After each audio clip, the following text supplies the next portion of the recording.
नमस्कार, आपण पाहता हिरकणी न्यूज. हिरकणी न्यूज प्रत्येक क्षण ताज्या घडामोडी आणि महत्त्वाच्या प्रत्येक बातमीसाठी नेहमी तत्पर. पत्नी 2 मुलांनी मिळून केला माजी सैनिकाचा खून. कबनूरमध्ये घटना.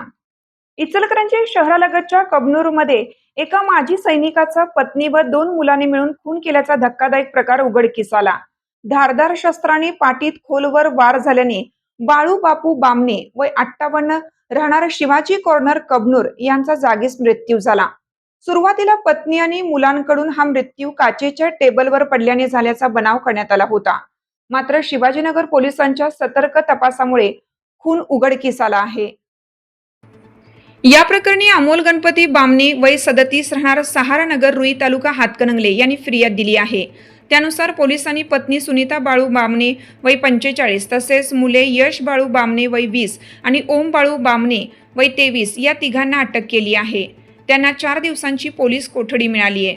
याबाबत पोलिसांनी दिलेली माहिती अशी की बाळू बामणे दारूच्या नशेत पत्नी व मुलांना वारंवार शिवीगाळ व मारहाण करत होता. सततच्या त्रासाचा राग मनात धरून तिघांनी संगनमताने खून केल्याचे तपासात निष्पन्न झाले. घरात गुरुवारी दिनांक 7 रोजी रात्री 9:30च्या सुमारास वाद झाला.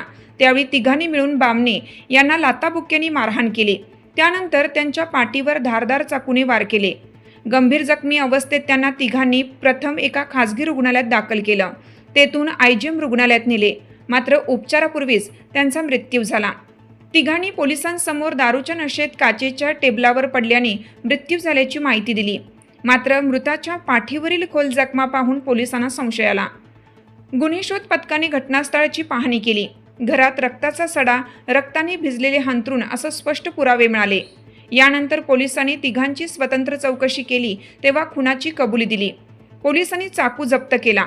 उपविभागीय पोलीस अधिकारी विक्रांत गायकवाड यांनी घटनास्थळी भेट दिली. निरीक्षक शिवाजी गायकवाड तपास करत आहेत. खुनानंतर आईसह दोन्ही मुलांनी रक्ताचा सडा पुसून खोली स्वच्छ केली.